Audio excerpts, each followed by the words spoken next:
संभाजीनगरमध्ये petrol diesel बरोबर gas एजन्सीजमध्ये सुद्धा सिलेंडरसाठी नागरिकांनी रांगा लावल्यात। शहरात गॅस सिलेंडरच्या मागणीमध्ये तब्बल 10 पटीने वाढ झाली असून दररोज 1000 गॅस सिलेंडरची मागणी असायची, तिथे आता 10,000 सिलेंडरची मागणी आहे। दरम्यान याबाबत गॅस एजन्सीजच्या मालकांसोबत बातचीत केली आमचे प्रतिनिधी माधव सावरगावे यांनी। पाहूयात। आत्ताची ही सिच्युएशन आहे, 10 पटीने लोकांची मागणी वाढली। तुमच्यासाठी कसरत असेल, नेमका हा आकडा दर महिन्याला नेहमी कसा असतो आणि आता कसा आहे? नियमितपणे उन्हाळ्यामध्ये ही गॅसची वेटिंग कमी झालेली असते।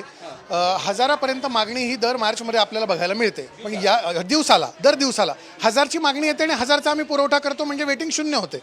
म्हणजे एका दिवसात सिलेंडर मिळतं अशी दरवर्षी परिस्थिती असते, पण आता या युद्धजन्य परिस्थितीमुळे 9000 लोकांनी बुकिंग केलेलं आहे आज। येस, हां, त्याच्यामुळे आमच्यावर ताण खूप पडलेला आहे सध्या आणि लोक तात्काळ मागतायत। प्रॉब्लेम तात्काळ देण्याचा आहे, साठा मुबलक आहे, पण आमची देण्याची कॅपॅसिटी 1000च आहे पर डे।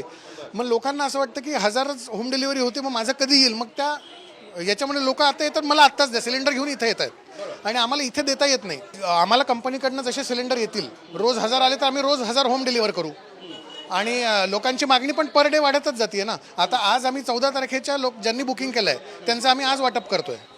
म्हणजे आता इथून पुढे हे संपवण्याचं, मला जर रोज 1000 सिलेंडर मिळाले तर 9 दिवसात हे क्लिअर होईल, पण येत्या 9 दिवसात परत बुकिंग येऊन पडणार आहे। मोहम्मद इरफानचा माधव सावरगावे, साम टीव्ही, छत्रपती संभाजीनगर।